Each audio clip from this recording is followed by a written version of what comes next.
Moving into a new apartment is supposed to be a fresh start, right? For Clara, it was a chance to escape her past in a quiet, affordable building where no one knew her name.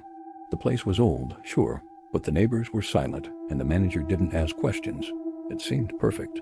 The very first night as she lay in bed, she heard it, a faint creak from directly above her. It wasn't the building settling, and it wasn't rats. It was slow, deliberate, like the sound of someone crawling across her ceiling. Her heart started pounding as she stared up into the darkness, and that's when she saw them. Two small, perfectly round holes in the plaster, right over her bed. She swore they hadn't been there when she moved in. As her eyes adjusted, she saw something glisten from within the holes. Something wet. Panicked, she flicked on her bedside lamp. The holes were gone. Just old, cracked plaster. She let out a nervous laugh, trying to convince herself it was just her imagination. She turned the light off and tried to sleep. But she jolted awake at exactly 3:12 a.m. The lamp was on the floor, shattered. And above her, the two holes were back, only now they were wider. Just as she focused on them, something thin and pale slid back up, disappearing into the ceiling. The next morning, sunlight streaming in, Clara grabbed a chair. She had to see. Reaching up, she cautiously touched the ceiling. It was soft, unbelievably soft, like skin stretched too tight. As she pressed gently, the entire surface moved, rippling under her fingers.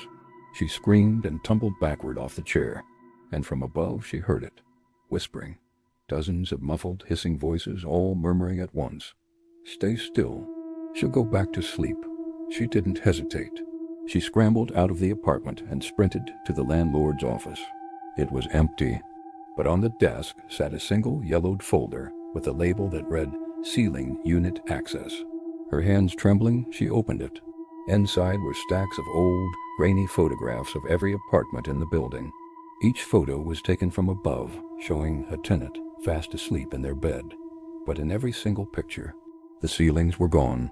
In their place was a single writhing layer of flesh, and from the darkness above it, countless pairs of eyes peered down, unblinking, hungry, and watching. A wave of pure terror washed over her. She ran back to her room, intending to grab her keys and wallet, and never looked back. But when she threw open the door, it was too late. The ceiling was breathing. It bulged downward with a slow, deep inhale, like a monstrous lung. A mouth began to form in the center of the plaster-wide, wet, and grotesquely human.